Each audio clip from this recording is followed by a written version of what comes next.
BJP নেতারা 1,20,00,000 নাম বাদ দেওয়ার কথা বলতেন, কার্যত 1,23,00,000 নাম বাদ চলে গেছে। অর্থাৎ আগে থেকে টার্গেট সেট করা ছিল। এমন নয় যে প্রক্রিয়াটি হওয়ার পর ধাপে ধাপে এই সংখ্যায় পৌঁছানো হয়েছে। সংখ্যাটা নির্দিষ্ট করা ছিল, তারপর সেখানে কিভাবে পৌঁছতে হবে সেটা নির্বাচন কমিশন দেখে নিয়েছে। রাষ্ট্রপতি শাসনের কোনো আশঙ্কা দেখতে পাচ্ছেন এখানে? বিজেপি যেন তেন প্রকারেণও তারা চেষ্টা করবে বাংলাকে দখল করা, তার রাষ্ট্রপতি শাসন ইত্যাদি নানা কিছুই তারা চেষ্টা করতে পারে, কিন্তু বাংলার মানুষের প্রতিরোধের সামনে এরা যারা একসময় যাদের দালালি করতো যে ব্রিটিশরা টিকতে পারেনি, আরএসএস বিজেপিও টিকতে পারবে না। আমরা লক্ষ্য করছি যে বিচারাধীন ভোটারদের সংখ্যা নিয়ে যত বেশি আলোচনা হচ্ছে, ডিলিটেড ভোটারদের নিয়ে অতটা হচ্ছে না, কিন্তু আমরা এটা স্পষ্টভাবে দেখতেও পাচ্ছি যে বৈধ ভোটার সমস্ত নথি আছে, বেঁচে আছেন, এদিক ওদিক স্থানান্তরিত হয়ে গেছেন তাও নয়, এরকম বহু মানুষের নাম বাদ গেছে। এবং বিভিন্ন জেলা সদরের যে দপ্তরগুলো রয়েছে, প্রশাসনিক দপ্তর, সেখানে মানুষ ভোরবেলা থেকে লাইন দিচ্ছেন নথি জোগাড় করবার জন্য। এই যে হেনস্থার মুখে মানুষকে নির্বাচন কমিশন ফেলে দিয়েছে, এটা নিয়ে অতি অবশ্যই রাজনৈতিক দলগুলি সরব হওয়া দরকার, সামাজিক সংগঠনগুলি সরব হওয়া দরকার। শুধুমাত্র যারা বিচারাধীন তাদের বিষয়ে তো অবশ্যই বলবো, আমরা যাদের নাম অন্যায়ভাবে বাদ দেওয়া হয়েছে তাদেরকে নিয়েও বলতে হবে। দাদা, আমরা দেখেছি যে নিতিন নবীন বিজেপি সর্বভারতীয় সভাপতি এবং অমিত শাহ তারা এসে বলছেন যে অনুপ্রবেশের কথা এবং অনুপ্রবেশকারীদের বাদ দেওয়া হয়েছে সেই কথা বলছেন, কিন্তু সংখ্যাটা কোথায় পেলেন সেই নিয়ে কিন্তু একটা বড় প্রশ্ন তৈরি হচ্ছে। একদম নির্জলা মিথ্যা কথা বলছে, এটা সবাই দেখতেই পাচ্ছেন। নির্বাচন কমিশন বলুক না যে যত নাম বাদ দেওয়া হয়েছে বা ঝুলিয়ে রাখা হয়েছে তার মধ্যে কতজন অনুপ্রবেশকারী আছে, সেই সংখ্যাটা নির্বাচন কমিশন বলতে পারবেন? অমিত শাহ বা নিতিন নবীন এরা তো আর এসআইআর প্রক্রিয়া করেননি, যদিও আমরা জানি বিজেপির নির্দেশেই হয়েছে। তারা একদিকে রাজনৈতিক ন্যারেটিভ তৈরির চেষ্টা করছেন, আর অন্যদিকে নির্বাচন কমিশন তাদেরকে সহায়তা করছে। স্পষ্টভাবে আমরা জানাতে চাই, এই অনুপ্রবেশকারী, রোহিঙ্গা ইত্যাদি বলে যে সংখ্যাগুলি এরা বলেন, সম্পূর্ণ মন গড়া, সম্পূর্ণ মিথ্যা কথা। আমরা মিথ্যাবাদী কিছু মন্ত্রী, নেতা ইত্যাদিকে বিজেপির মধ্যে পেয়েছি, তাদেরকে আমরা দেখতে পাই। এটা আমাদের দুর্ভাগ্য যে একজন স্বরাষ্ট্রমন্ত্রী, তিনি তথ্য সেটাও ঠিক করে দিতে পারেন না, কোত্থেকে পেয়েছেন সেই সূত্রও বলতে পারেন না। শুধুমাত্র একের পর এক জনসভায়, একের পর এক সভায়, একের পর এক প্রেস কনফারেন্স করে তিনি স্রেফ মিথ্যা কথা বলে যান। এটা গোটা ভারতবর্ষের দুর্ভাগ্য। কিন্তু এদেরকে তো অনুপ্রবেশকারী বলা হচ্ছে যাদের নাম বাদ গেছে। নির্বাচন কমিশন বলছে না যে এরা রোহিঙ্গা বা এরা বিদেশি, তাহলে এরা কারা? যারা বাদ গেলেন তারা কারা? তারা প্রত্যেকেই ভারতবর্ষের নাগরিক। এখানে এমন অনেক মানুষকে আমি নিজে ব্যক্তিগতভাবে চিনি বা জানি, যাদের বহু পুরুষের বাস এই ভারতবর্ষে। এমনকি এই ভারত রাষ্ট্র তৈরি হওয়ার বহু আগে থেকেই তাদের এইখানেই বাস, তাদের নাম বাদ দিয়ে দেওয়া হয়েছে। এরকম বহু জায়গায় করা হয়েছে, বহু মানুষের শিকার হয়েছেন। অনুপ্রবেশকারী ধুয়ো তুলে কার্যত বাংলাকে রাজনৈতিকভাবে দুর্বল করে দেওয়ার এই যে প্রচেষ্টা বা এই যে চক্রান্ত, সেটা আমরা যারা কিছুটা খতিয়ে দেখছি আমরা জানি।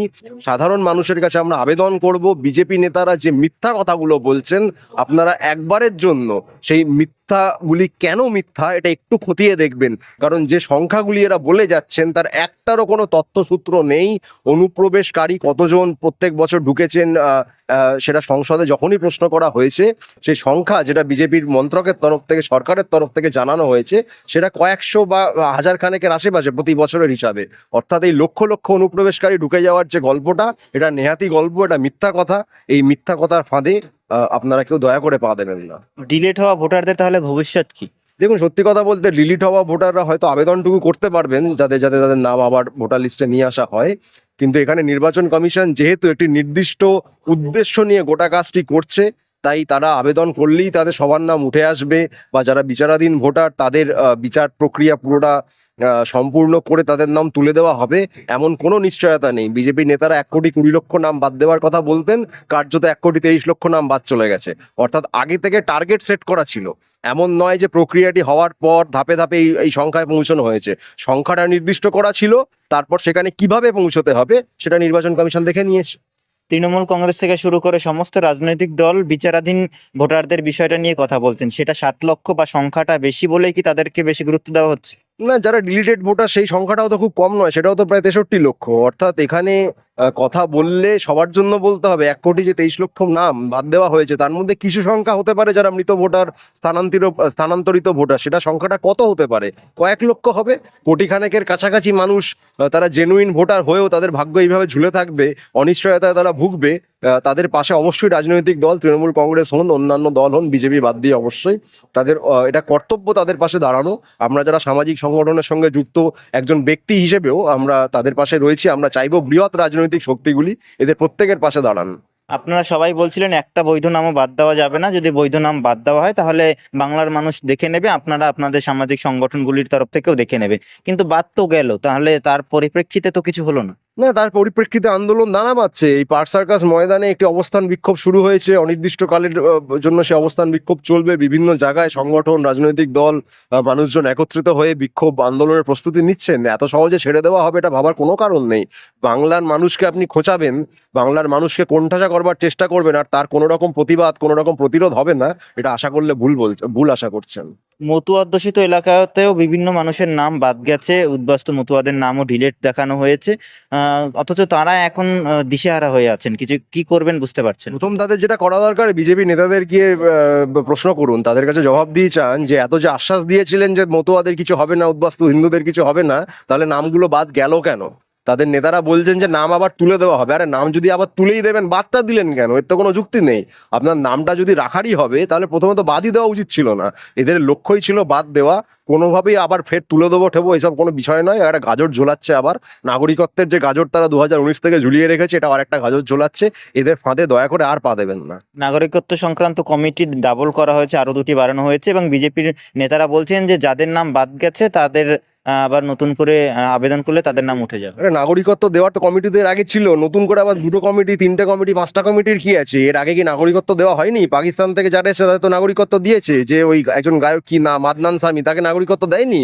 তখন তো কমিটি কাজ করছিল। একমাত্র বাঙালিদের সময় তখন 2টো কমিটি, 5টা কমিটি, আরো সময় দরকার নাকি? 2019 থেকে 2026, আজ প্রায় 5.5 বছর, 6.5 বছর হতে চললো। তখন এতটা সময় পর্যাপ্ত ছিল না? এতদিন কমিটি করতে পারেননি? এগুলি আবারও ফাঁদ পাচ্ছেন, মিথ্যে প্রতিশ্রুতি দিচ্ছেন, গাজর ঝোলাচ্ছেন। এসব কমিটি ফমিটি দেখিয়ে ওসব ভুল বুঝিয়ে আর লাভ নেই। বিজেপি নেতারা আপনারা তৈরি হন, মানুষ আপনাদের থেকে জবাব চাইবে এবার। 26 নিয়ে তাহলে আপনার পর্যবেক্ষণ কি? এই 1,23,00,000 মানুষের নাম বাদ দিয়ে এইভাবে যদি ভোট হয়, কার্যত বিজেপি ওয়াকওভার পেয়ে যাবে। এইভাবে ভোট হতে পারে না। No solution, no vote. এই 1,23,00,000 মানুষের ভাগ্য নির্ধারণ করতে হবে, এবং আমাদের দাবি 2024-এর যে ভোটার তালিকায় লোকসভা নির্বাচন হয়েছিল, সেই তালিকা মেনেই 2024-এ নির্বাচন করতে হবে। আপনি কি রাষ্ট্রপতি শাসনের কোনো আশঙ্কা দেখতে পাচ্ছেন এখানে?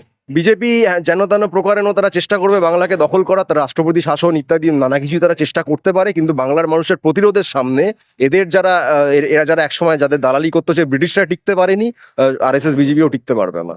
আপনার কি মনে হয় যে এসআইআর ইস্যু নিয়েই 2026-এর ভোটটা হবে? 2026-এর ভোট এই 1,23,00,000 নাম বাদ দিয়ে যদি হয়, কার্যত সেই ভোটের কোনো মানে থাকবে না, সেটা একটা প্রহসন হয়ে যাবে। সুতরাং এসআইআর ইস্যু হবে কি হবে না সেটা পরের কথা। আগে এই এতগুলি মানুষের ভবিষ্যৎ যেভাবে ঝুলিয়ে রাখা হয়েছে, এর সমাধান করতে হবে। যদি সমাধান না হয়, সমাধান না করে ভোট করা যাবে না। No solution, no vote. কিন্তু বিহারে তো হয়েছিল। বিহারে হয়েছিল, আমরা দেখেছি কি হয়েছে। বিহারে কি বিজেপি জেতার কথা নাকি? বিজেপি জেডিইউ জোট, তাদের কি জেতার কোনো প্রশ্নই ছিল না। সেখানকার বিরোধী দলেরা যথেষ্ট সংগঠিতভাবে প্রতিরোধ করতে পারেননি, আটকাতে পারেননি, সেটা তাদের দুর্বলতা। আমরা মনে করি না বাংলায় সেটা সফল হবে। এই ষড়যন্ত্র বাংলার মানুষ ঠিকই আটকে দেবেন।